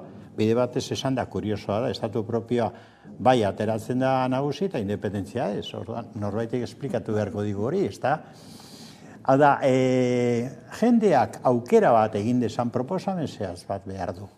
Orain, hauteskundeak izango dira laster, ez da? Eta horretarako badaude proposamenak, alderdi politikoa daude, programa daude, independentziarako ze programa dago, no? Aurkezten du. Estatu propioa egiteko ze programa dago, abandonatu eginda, nagusiki azken urteetan. Alderdi abertzalea deitzen zirenak, aspalditik astuta daukate, salbu behar bada berri egunean, edola, proklama modura, baina hori ez dago landuta. Orduan, jentea nola esan behar du honen alde nago, espadago zeren alde egin. Enau harritzen, nik uste dut, arazo importante bat dagoela herri honetan, behar bada, independentzia zaleak gehiengo izan gaitezke, baina independentzia konkretu bat nahi dugu. Eta nahi dugu jakin nola izango litzatekeen euskal estatu bat, nola, errepublika bat, nola antolatua, hori guztia da nik uste inkesta egin dutenen eta inkestaren atzetik daudenen akats larri bat. Alderdi abertzaleek behar dute, euren obligazioa da, abertzalea badira, herritarroi aurkeztea proposamen konkretak. Inkestak egin aurretik. Bai ez, kontu ezberdinak irten dira hasteko agian ez, erakitzeko eskubideen multan bik aipatu zuen hola ez, utxune hori ezandak ez jakitarena. Hori zer da, agian ematen dugulako ez dugula erabakitzeko eskubide hori eta tira ez zaitu hainbeste kezkatzen edo ditu gara ez, orain hauteskundak ere batozela ez 4 urterik behin bozkatzera eta tira ez du besterik jakin nahi. Nire ustez, Karmelok esan da moduan, ez, pertsona asko edo gehienak ez dute konfidantza alderdi politikoekin, ez da sistema honekin ere. Hortaz, behar bada kaleetan somatzen da bai politizazio maila, altua, edo behar bada bai independentziako gogoa, edo estatu propio bat eukitzeko gogoa, ez? Baina gero, ez badago bide bat hori heltzeko, agentea zer pasetan jakon, pentsetan dauela, politikak ez dauelako, ez dauela esertarako balio. Eta horrek egiten du, azkenean, mesbidantza bat egotea sistemarengan eta gogoak ez eukitzea, ez? Apatiko geratzen da gizartea, zer ez dauko zertan sinisten, ez? Eta hori gehienetan pasetan da eskerrean. Eskuman nire ustez, edo bai Euskal Herrixan eta bai Espainia mailan, ez? Behar bada, jenteak ez dauko zertan hainbeste sinistu, euren diskurtsotan, gauza bat entzuten duzu, edo diskurtso polit bat, edo zure bizitza hobetuko dutela alderdi batzuek uste duzu, eta jazta, patentzare boskatzen duzu, eta horren alde egiten duzu. Baina nire ustez, ezkerreko pertsonek gehiago beharko dute, edo gehiago behar dute neurriak, neurri zehatzak, eta euren eskubideak urratzen ez dituen neurriak aurrera botatzea, eta hor nire ustez ere garrantzi handia daukie alderdiek, alderdi politikoek, eta orain hauteskundeetan garela programetan islatzeko eta euren neurriak hartzeko. Ez, ala ere, esaten duzuenen ahira ere oso lotuta badagoela, abstentzioaren mamu horrekin, asko eta asko badaude arduratuta, eta asteburuan bertan, hortuzar agertzen zitzaigun mobilizatzera deitzera, mobilizazioa deitzera 28 begira. Bai, baina nik uste dut abstentzioa fabrikatzen dutenak dira nagusiki alderdi politikoen gabeziak eta akatzak horiek dakartea abstentzioa, aukera politikoak, aukera elektoralak animatuko balute jendea botu ematera, elitzateke apenas abstentziorik egongo. Abstentzioa handitzen da jentearen decepzioagatik. Zailako eskaintzen, espero duena, ez da jenteak. Eta oso zaila da, benetan batzui zaila egiten zaigu, inkluso botoa joatera erabakitzea, zaila egiten zaigu. Desplikatuko du zergaitik, orain izaten da, erabakitzeko eskubideak indarra galdu du. eta galderak egiten dira, baina erantzuna oso erresa da. Ze gertatu zen Katalunian? Ez da horren beste denpora. Herritarrek ilusio handiz eta marearen kontra eta errepresioaren kontra antolatu zuten referendum bat. 2 milioitik gora personak parte hartu zuten. Ze gertatu zen ondoren? Estatuko indar politiko nagusia, PP eta PSOE, PSOE eta PP, 155 aplikatu, eta batez ere polizia aplikatu, eta egin zuten triskantza. Osea, aukera demokratiko bat gauzatu zenean. Ordan ez gara tontoak izango. Ikusten badugu estatua horrela dabilela jokatzen, nok egingo du horren alde. Bizten da, gero zelako represioak arri duen gainera, eta oraindik orain nola dauden katalanak, ez da ordan, nok egingo du horren alde? Noski ez dugu horren alde egin nahi dugu eskubideak modu demokratikoan eta ondorioak aplikatzea. Baina, klaro, hori egin ordez, azten gara esaten, bueno, PS eta PP ez direla berdinak, PS orain koalizio progresista batean dagoela, osea, erreprimitu zuen bera, ez da, bueno, kultura ministroa Espainiako gobernuan behira norden, esan nahi dut. Batzutan ematen du ez dugula pentsatu nahi, ez dugula aztertu nahi. Orduan, niri alako inkestetan, ernegu puntu bat ematen diate galdetza, bueno, zergatik bajatu da erabakitzeko eskubidea. Galdera egiten duenak jakin behar du sobera zergatik. Zuk eman aukerak, eta ikusiko duzu, nola, abstentzioa gutxituko den, jendea animatuko den, botu ematera eta aurrera egingo duen eskubide demokratikotan, baina aukera realak eman, ez ibili jentea engainatu nahian, inkestekin, nik uste dut. Eta zergaitik galdera independentzia edo Euskal Estatua ez horre ere bada kuriosoa izan ere, bueno, hemen aipatzen nola hobestu egin den Euskal Estatua bera, ez, agian zer da, zer lotzen dugun kontzeptu bakoitzarekin, ez, zer dago independentziaren atzean, edo zer iruditegi dugun orain hartan independentziarekin eta Euskal Estatuaz gabiltzanean ez zer datorkigun burura. Hori da, ez, eta azkenean ez dago argi, bueno, ze ezberdintasun dago independentzia eta estatu propio baten artean. Ez dago desberdintasunik, ez berdina da, baina nire ustez beldur pixka bat dago jenden aurrean edo era publiko batean esaten edo bai esaten edo nartzen independentziaren alde zaudela, ez? Eta azkenean, hori ikusten da, ez dagoelako, behar bat alderdi batzuk, EAJ eta baita Bildu, ez? Onartzen dute independentziaren alde da zela, ez? Baina gero ez dute ezer egiten hori lortzeko, ez? Eldiari.esen Beatriz Artolazabali elkarrizketatu genion fanzen astean, eta bera, titularra hori izan, ez? EAJak ez dago esestatzen independentziaren alde dagoela. Eta bera, onartzen zago, ni independentziaren alde nago, ez? Baina gero zer egiten dago, gero zer erakusten dago. Hortaz, jentia zer usteko dago. Hori ezin dela lortu, eta ezin bada lortu, zergatik horren atzean ibili. Eta hori eskenean, da, eurek bai hauteskundetan eta ez bakarrik hauteskundetan urteetan zehar, ez, ematen ari dieten diskurtsoa, ez da, independentzia ez da posible. Hortaz, ez bada posible eta Kataluniarekin, Carmelok esan dago moduan, ikusi izan, ez, referendum bategatik zen nolako errepresioa jasan izan dute eta oraindik jasatzen ari diran katalanek, eta hori, esaten dute, ezinezkoa baldin bada zergaitik sinestu edo zergaitik horren atzean fan. Ikusiko da, ez? Ezinezkoa baldin bada edo ez. Eta zer pertzepzio du kontzeptu bakoitzaz? Independentzia uler daiteke, gauza hauek azaldu egin behar dira eta argitu ez da egiten gurean. Egin beharko luketenek ez dute egiten, nik uste hor da hola. Da gero galdetu egiten zaio jenteari. Lehenengo emaiozu informazio nahiko eta formazio nahiko ez da irizpide propioa izan dezan. Eta ez dadin ibili zalantza batean eta naste batean. Independentzia gehiago da prozesu bat, ez da? Eta prozesu horretarako behar dira bideak. Eta bideak gauzatu, proposatu eta egin. Eta hori hemen ez da egiten. Eta bestetik egiten da kriminalizatu. Hau da, Estatu Espainiarrak eta bere ideologe kriminalizatu egiten dute, da batzutan harrigarria gertatu zaidana Urkullu berak egin du.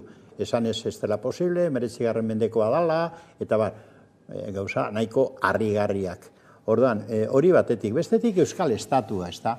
Zer da estatu propio bat izatea, antolakunde global bat izatea?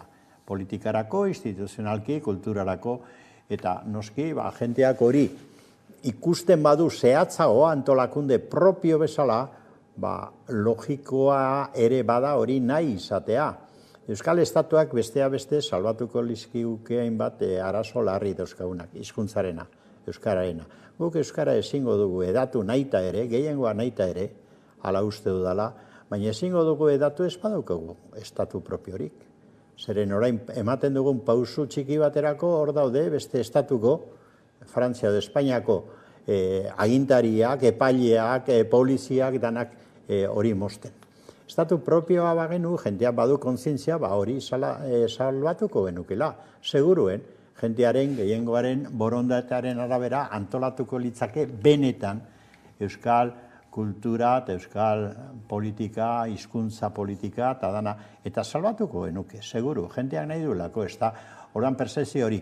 Eta beste hainbat arlotan, osasun sistema publiko bat, edo gure antolaketa sozioekonomikoa, hobetuko genituzke asko, ez genuke izango orain daukagun katramila, kezi hori transferentzia pendiente dago, kezi hori gure almena da baina kentzen digute, eta bar. Nik uste Euskal Estatua nahi izatea oso arrazoizko eta logikoa den nahia dela. Baina hemen logikoa ez dena da, abertzale deitzen diren taldeak. Begira, independentziaren aldeko herri erakunde bat bazegoen duela urte batzuk. Disolbatu egin zen. No disolbatu zuen, zergatik disolbatu zuen. Gauza horiek galdetu behar dira, ez da? Eta nik uste benetan, ni oso keskatuta nago, ez dudalako ikusten hemen alderdi politikorik, jenteak eta herritarrok behar dugun arazo sakonei erantzunik ematen dionik. Eta hori oso keskagarria da, eta inkesta horiek hori galdetu beharko lukete. Eta presio bat egin alderdiei. Ia da gai honekin oso arduratuta ere, badirela esaterako ez, gure eskuko kideak ez, azken hilabetetan ikusi ditugula esaterako kasunetan legebiltzarrean ez, hasteko behintzat ez, hor zerbait mugitzen, baina badirudi ez, eta orain gutxi egiten zuten ere urturren egiten zuten 10 urte, baino ez talako prozesuek ez zenbaterainoko iritsi aldirelako. Bai, behar bada, pausoak egiten dira, baina gehiengo pausoak nire ustez ez da alderdi politikoetatik eta ez legebiltzarretik, eta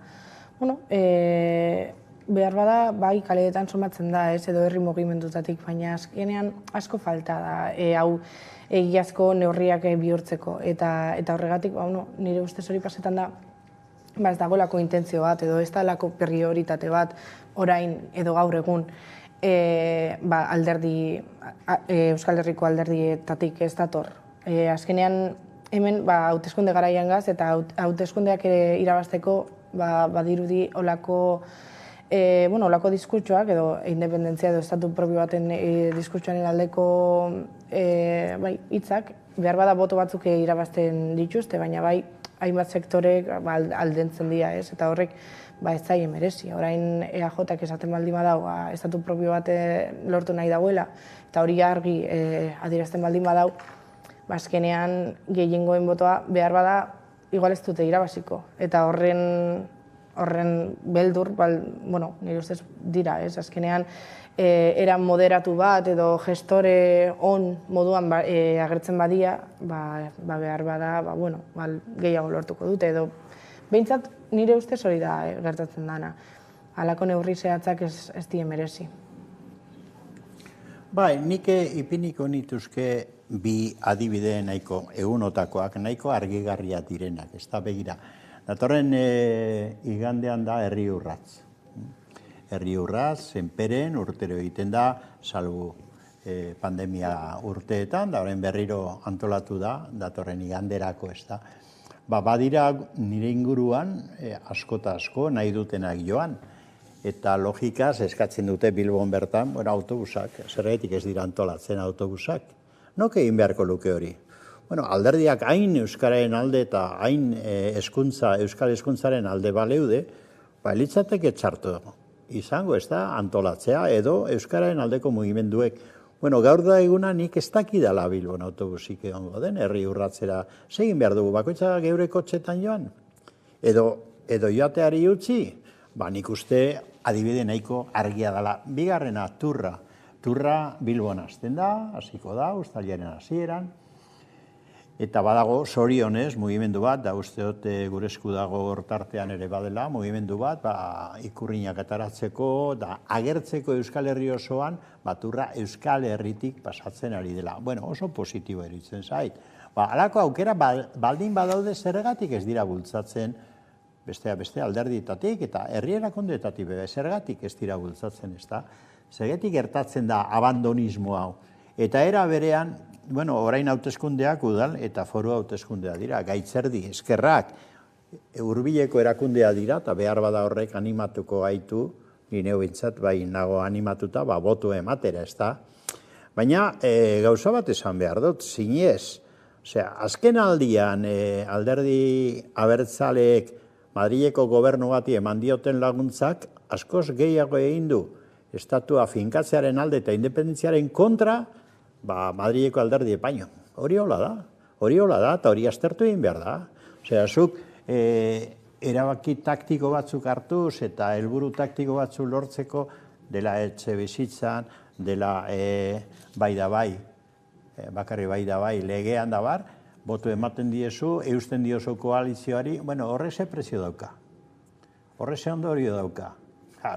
Hori dana aztertu behar da, nik uste dut, gobernu Espainiarra eta estatu Espainiarra horren bestean finkatu bada, eta hemen independentzia eta estatu nahia, estatu propio nahia ahuldu, neurri handi batean horregati da. Hori aztertu beharko da, ez da? Hiela da, ez azkenean, bai EH Bilduren posizioa Espainiako gobernuan geroz eta handiagoa da, ez? Eta azkenean koalizio gobernuak horri lortzen dau. Gauza alde on bat dauko, ez? Eta azkenean, hori esker lortu dira, hainbeste... Lortu dira? Hori da beste galdera bat. Lortu dira? Aprobau dira, gero ikusiko da, ez? Etxebizitza legea ikusiko da, ezin dugu gehiegi eskatu Espainiako gobernuari, badakigu PSOE dalan. Orduan hemen egin dezagun. Gobernu bat eta estatu bat, eta lege propio batzuk, azken finean, zu diozu lortu dira, nik aztertzen dut etxe bizitza legea oraindik proiektua dena, gaur bertan esan dute gainera berrirore koalizio taldeen artean egondoko iskanbila dagoela, eman dezagun ateratzen dela, zein da hemen Bilbon, Donostin, etxe bizitza arazoa benetan larri bihurtzen duen gertaera, turismoa, da etxe bizitza turistikoak, eta horrek garestitzen duen eta urri bihurtzen duen alokairua, ikaragarri. Horri aurre egiten dio, ez, hori tratatu ere ez da egiten. Lege proiektu horretan, orduan zer lortu da. Hemen balantza bat ipin dezagun, baina benetan, hau da, zer lortzen da eta zer galtzen da Madrileko gobernuari apoioa eman da, ez da. Nik uste dut ordua dela balantza hori egiteko.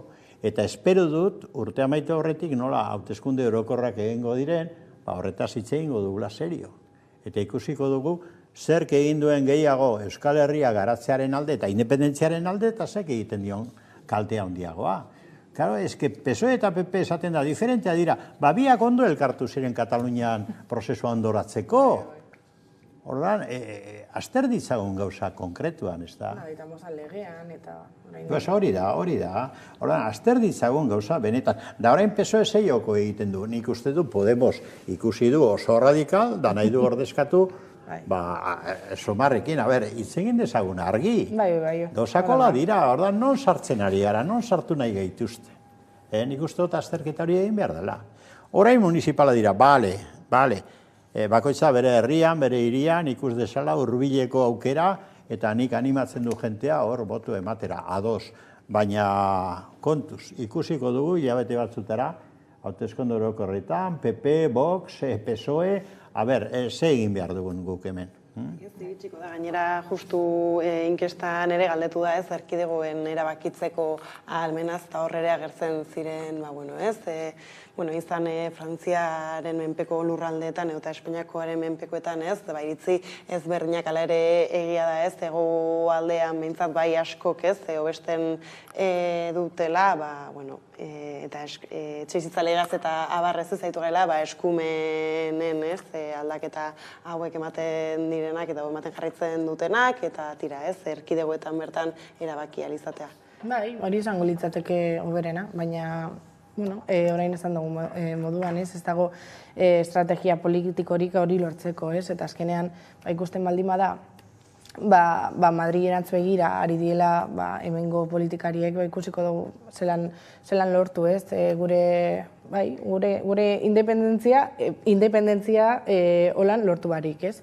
Hori oso zaila da, eskuminak lortzea, ikusi da, ez? Espainiako estatuak zen nolako transferentziak adostu zituen eta zenbat bete ditu, ez? Azkenean, gauzak adosten dira, baina gero bete ez, eta hori ikusten da.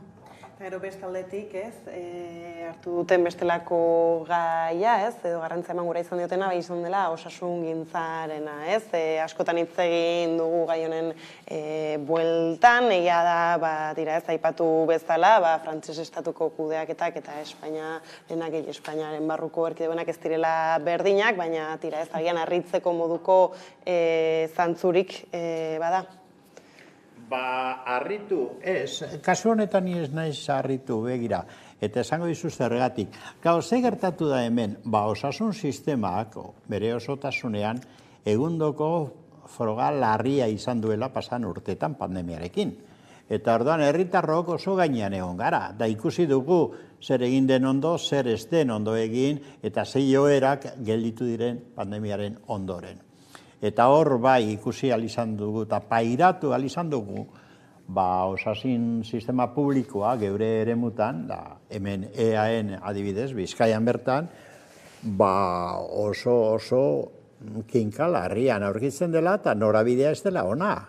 Eta privatizazio joera daudela batetik, bestetik Osakidetza bera ahuldu egin dela administraziotik bertatik, borondatez gabe ez dakit, baina hori da gertaera, eta orduan jente gehieno konkretuan ikusi dugu gure lehen arreta, gure espezialisten gana joan beharra edota beste zerbitzu batzuk, eta euskararen beraren erabilera kinkalarria jarri dutela.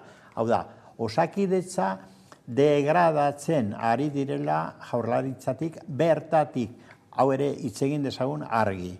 Hori horrela da, eta propaganda egiteak eta ukatzea behin da berriro Urkulluk eta egiten duten bezala, ez du ezertarako balio, guk kontaktu zuzena daukagu gure medikuekin, edo ez daukagu, edo galtzen dugu, gure medikuekin, erizainekin, geure medikuetxeetan, eta ez da osoan.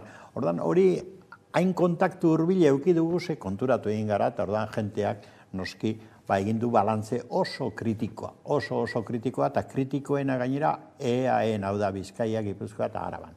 Nik uste dut hori dela oso deigarria. Eta ikusten da, bi gauza, lehenengo, gehiengo absoluto batek osasun sistema publikoa aldarrikatzen dugula. Behar da publiko izan. Berez eskandalua da osasunarekin negozioa egin nahi izatea eta jokatu nahi izatea. Eta hori da administraziotik ere elikatzen ari dena.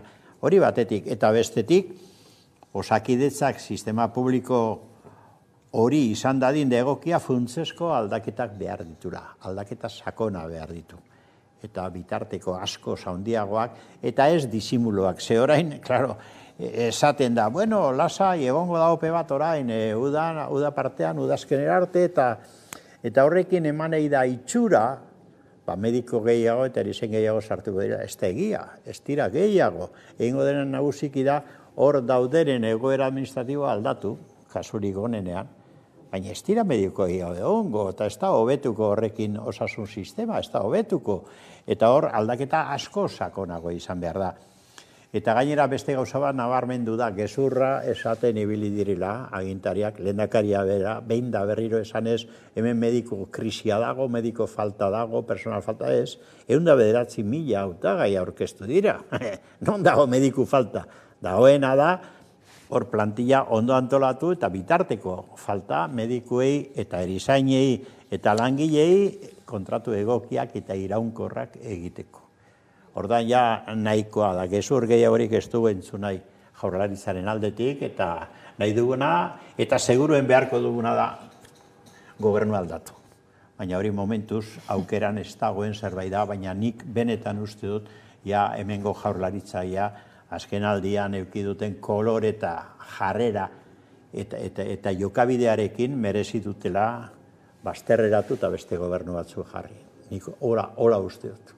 Egia da herritarren artean eta ikuste ditugunean protestak ere ez, dimisioak eskatzen dituztela asko, gero ere, azterketa, ben gai hau ere ez, mai gaineratu duzu Carmelo, eta egia da ez, Jaurlaritzaren partetik bakarrik, herritarrak ezurretan dabiltzala errepikatzen dela, baina eta berriro bestelako argudiorik gabe ez, eta gero ikusten dugu nola, sistemanen barruko kontu guztiak ez, privatizatzen jarraitzen dutela eta herritarrek dituzten arazoak bere horretan jarraitzen dutela. Bai, hala da, atzo adibidez, Gotzone Sagardui agerraldi bat egin zauen parlamentuan, eta berak esaten zauen, arroz hauela Osakidetzaren langileekin eta Osakidetzaren sistema guztiekin.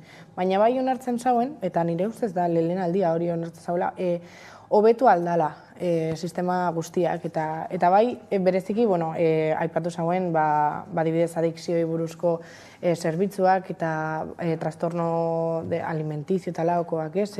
Azkenean ez daz Osakidetzan olako zentro propiorik, ez? Eta bai, hori aipatu zauen, hobetu daitekela, baina zauen, ez neurri zehatzik proposatu horrelako gauzako betzeko, ez da inongo datarik jarri, eta azkenean oposizioak, eta ez bakarrik EH Bildu, PP jarri zan, Laura Garrido jarri zan hor, oso erasorrotz baten, esaten ez, azkenean ezin dela gauzak, ezin dela esan Osakidetza ondo dagoela alde baten, langile faltarik ez dagoela, eta langileak ondo da zela, eta gero gauzako betu behar diela beste alde batetik, ez, eta gainera neurri zehatzik proposatu gabe, ez, eta hori azkenean ikusten da, ez?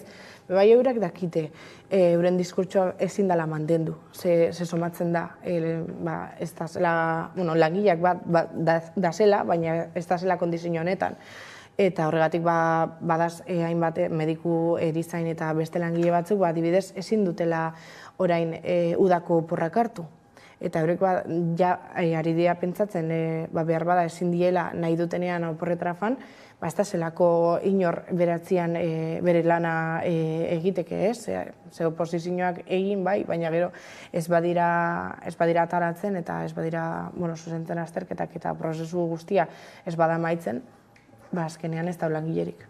Bai ez, egia da badirudi Jaurlaritzak iragarpenak egiten dituela eta badirudi sinisten duela ez, halako iragarpenekin, ez dakite hobekuntzak edo etorriko diren, edo jendea lasaitu egingo denez, baina hori, azkena izan da azterketa ofizial hauena, eta gertua ez nola badiren aurretik egindakoak zuzendu gabe, jendeak ez dakia izena eman, ala ez, egin berri ditu agian eta ez du bere emaitzaren berririk. Begira, herritarrok asko baloratzen dugu, nola ez gure osasuna, ze osasunik gabe ez dago bizitzarik, da bizitza da guztiaren oinarria, ez da, guztiaren oinarria. Bueno, Sagardui Andre horri entzun diogu, eta ez da, inbeste denpora esaten, lasai, agian uda partea medikoa barik erizainak egongo dira atenditzen zuen. Eso, erizaina bere lana dauka eta medikoa berea. Orduan, bigarren, ikusi dugu saiatu garelako, lehen arreta izaten eta esaten digut, deitu telefonoz, lasai eta antolatuko dugu, deitzen duzu telefonoz, da esaten dizute, zer daukazu, zergatik nahi duzu lehen arreta, behar bada zureak ez du balio, ez du merezi bizita bat eta nahikoa da telefonoz hitz egizu telefonoz. Deitzen duzu telefonoz, da erizain batek hartzen dizu, eta suertea handia baduzu, lortzen du ulertzea zer gertatzen zaizun, baina garek logikoa denez ez daki erremediorik ipintzen. Ez duzu lortzen medikoarekin edo kostatuko zaizu ikaragarri esplikatzea telefonoz zergaitik behar duzun medikoarekin egon. Hori zer da, hau da adar jotze bada. Atzerak egin da ikaragarri. Gero, basoaz eta zeure hizkuntzan hitz egiten baduzu nik egiten dudan bezala, edarra daukazu.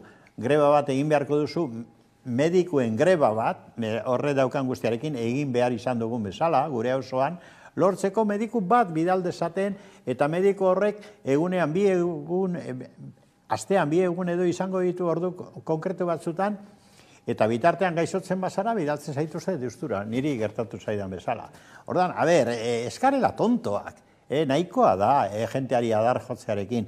Eta hori baino latzago nik ikusten dut begira, eta hau gauza serioa da, osasunean, hezkuntzan, etxebizitzan, euskararen eremuan, komunikabideetan, ETB-rekin. Osea, gobernu honek krak egiten du arlo guztietan, arlo oinarrizko arloetan, eta gero ez dago inolako jokabiderik Euskal Herri mailan alternatiba bat emateko. Gaur Le Monden irakurri dut, Le Monden atera dute halako erreportaia luze bat Europari buruz da. Le Monde alarmatu egiten da jakobinoa dalako, baina esaten du jendea lasaitzeko, bueno, lasai, Europa osoan arazoa dago bakarrik Eskozian da Katalunian. Horiek bai benetan aldarrikatzen dutelako nazio propio bat. Eta esaten du literalki Galizia, Estatu Espainiarrak mende hartuta dauka. Euskal Herria, Estatu Espainiarrak da frantzesa mende hartuta daukate. Hori esaten du. Orduan, hemen Jaurlaritza Agirre lehendakari bate deitutako, tantolatutako Jaurlaritza zetan dabil gaur egun. Eta nola egiten du guzti honetan, eta beste alderdi abertzalea zertan dabiltza, egin gabe iraultza bat benetan Euskal Herria eraikitzeko, hemen iraultza bat behar da, oraingo parametroetatik urten da, zer da, hau, adar jotze bat, ardezagun seriotan, az gaitezen seriotan politikaz hitz egiten, Euskal Herriko politikaz. Nik uste dut hor, benetan, ni oso kezkatuta nago, batez ere, hemendik hilabete batzutara, ea ze planteatu behar dugun Euskaldunok, estatu hauei begira. Ez da hor bada gehitzeko agian, eta justu orain ez jorraitza hitz egiten eta aldunditara begira zaintzaren afera bera, ez? Eta honekin lotuta justu, ez? Egunotan Gorabidek, Aspazek, Madres Mercedariasek, perkatu, eta gaudek bieguneko greba bateratua egiten dabiltza. Gaur bigarrena dute, justu hemen parean Itxas Museoan egon dira, ez? Hemendik entzun ditugu protestan, eta tira, ez? Zaintzaren arloan lan egiten duten ez, beharginak dira ez, egoeraz, tira, gorarte eginda ez, grebara jo dutenak, elebarritasunen bat duten pertsonekin beharra egiten duten, eta justu ez, lan gatazka ontaz hitz egiteko eta zaintzan ez, herri honek bizi duen aferaz hitz egiteko, badugu kameraren beste aldean, Begoñe Markina, Gorabideko behargina, kaixo? Bai, kaixo, eguerdion. Tira, ipatzen gabiltza nola gaurkoan ez batera antolatu duzuen greba honen bigarren eguna den, konta iguzu ia, nola iragan diren egunotako lan usteak? Gizesan oso ondo, oso ondo. Gu gorabidekuek zazpi egun greba egun egina ditugu eta oin bateratuak egin ditugu atzuta gaur zuk aipatutako gainontzeko elkarte horiekin. Erantzuna, bai langileen aldetik, gero senitartekuek, erantzuna izeten ari da primerakoa. Gaur bai jente mordue bildu gara, atzo ekintza bat egin genuen, eta gaur bigarren egin dugu jente mordoa eta gutxienez entzun gaituzte. Lan hitzarmenaren negoziazioa desblokeatzea askatzen zuen puntuetariko batean, erosteko ahalmena berreskuratzea exigitzen duzue baita ere, zein da egoera? Bai, zezuk aipatutako, kasu guztizetan hitzarmena agortuta dekogu ja urteetan, 2019 garren urtetik. Oinarte, esatea bien, adibidez, pandemia sasoian ezinbestekoa ginela, baina oin ikusi ezina gara. Sasoi hartan ezin izan genituen hitzarmenak larregi mobidu ez geneuzkan ez da bilegari pez, lehentasuna beste bat zan guk emoten dugun zerbitzua anitz funtzionalean emotie, eta oin leporatzen gaituzte urte horiek pasata dagozala, eta orduen atxien galdutakoa atxien geratzen dela. Hoiz eskatzen dugu, KPI batez be, eta berreskuratzie, gaur egun berreskuratzie galdutako erosteko ahalmena, gero beste goza batzupe bai badaude, adibidez, konziliatzeko neurri batzuk, eta kontratu duinak eskatzen dugu, kontratu barri duinak. Espainiara guzti honetan justu zuen sektoreak bizi duen privatizazioak ez Aldundiaren parteiko kudeaketa horrek ere zeragin handia izango du? Bai, azken finean guk egiten ari garena da zerbitzu publiko bat. Da, administrazioa bera dekon utxune bat, elkarten bitartez emoten dan zerbitzu bat. Hori da, bere sasoian zeuen hau antolatute eta orduen bazen itartekuek antolatu berri zen ziren, zelan da, elkartien bitartez, guraso elkartien bitartez, baina azken finean zerbitzua publikoa da. Eta orain ez, justo zuek gorabideen aipatu zunola ez, zazpi greba egun egin dituzuen dagoeneko, orain elkarrekin beste zerbitzuekin batera ez, bi greba egun egin dituzue, erantzunik izan da, mugimendurik izan da ez dakit Aldundiaren partetik, ala, zeintzuk izango dira bestela egingo dituzuen urrengo urratsak? Ez da egon inolako movimenturik, ez Aldundien eskutik eta ez da gure elkartien zuzendari txetatipez. Gainera, hasieratik gehiago sartzen gaituzte joku arraro baten, ez? Batzuk esaten dozkue enpresa eta lankideen artien konpondu beharko ditugu zela gure diferentziak eta gero Aldundira jo. Baina aldiz, gero gure enpresa zuzendaritzak esaten dozku Aldundia gero ez dauela horren abalik edo ez dauela laguntzen guk itxartutako gauzetan. Badirudi konexioa galdu dugulagian, tira, ikusten baldin baitu, mila esker Begoñeri datu hauek ez gure ganatze arren. Eta, aritu gara ez, Eusko Jaurlaritzaren kudeaketez, kasunetan zaintza ez, Jaurlaritzak Aldundien gainean utzi du, edo bere sisteman ez, horrela antolatua dauka, eta hemen ere, sistema zatituta apurtzen ez da izin den hitzik egokina. Bueno, nik uste dut, arlo honetan gertatzen dena eskandaluzkoa dena. Ni egonaiz begiratzen, batez ere gogoratzen naiz, martxoaren 8an zuek ere gogoratuko duzu, ez da, zein izan da aurten konsigna nagusia feministena eta gurea bat egin dugun neurrian, jar dezagun zaintza gizartearen erdigunean. Zergatik, zaintza bizitza dalako, zaintza behar da, batetik, adin guztietan, baina nagusiki, jendea oso nagusia denean, ez da, eta hor, egundoko problema planteatzen dira. Baina problema nagusia da, eta nik uste Begoña Markinako sonda saldu duela, administrazioaren esku uste hori, ez da. Administrazioak ez du ardura hartzen, eta guraso elkarteak, hau da, arazoa etxean daukaten gurasoen elkarteek, antolatu behar dituzte halako elkarteak, ez da, gero zaintza egiteko. Claro, eta nola egiten da hori, eta gero ze gertatzen da elkarte horiek, elkarte pribatu egiten badira, eta azten badira, berriro ere irabaziaren irizpidearekin jokatzen babegira. Hau nik enekien, baina harrigarria iruditu zait. Langile hauek ez daukate kontratua, ez daukate lan egutegi bat. Ez dakite astean zemate ordu eta zemate egun, eta ze ordutan egingo duten. Nik hola da, gertatu da, familian badaukat, halako batean lan egiten duena, eta nik ikusten nuen, da orain ulertzen dut, ikusten nuen, bere ordenagailu portatila eta mobila sekartzala familia bileratara. Dalako baten parkatu, eta irteten zen, da azten zenan lanean, telefono eta ordenadorearekin antolatu zerbitzu bat edo zer, ez da. Da behin da berriro, eta nik esaten hau, ze gertatzen da, baina ez daukate ordurik, ez daukate, Osea, egiten dute kontratuan nola, por ejemplo, 520 ordu kontratua. 520, baina 520 ordu horiek edozein momentutan, edozein egunetan izan daitezke. Da 2 ordu lehenago abisatzen diete. Aizu, izan larun bata igandea jaigun, aizu, 2 ordun barru egon behar duzu elbide honetan, hau, zerbitzu egiteko.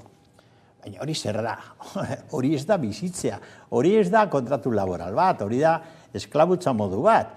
Berai diote eta arrazoiz eske telefonoari lotuta bizi behar dugu. Ez badu horrek zaintzak, ez batetik, erabiltzaileak eurak ez zerronako kudeaketen kalte horiek ez jasaten dituzten, eta beharginak eurak, antzera. Bai, hori da, ez ni Begoña ezagutu nuen oinjala hilabete batzuk protesta baten, ze ez da euren lehenengo greba, ez?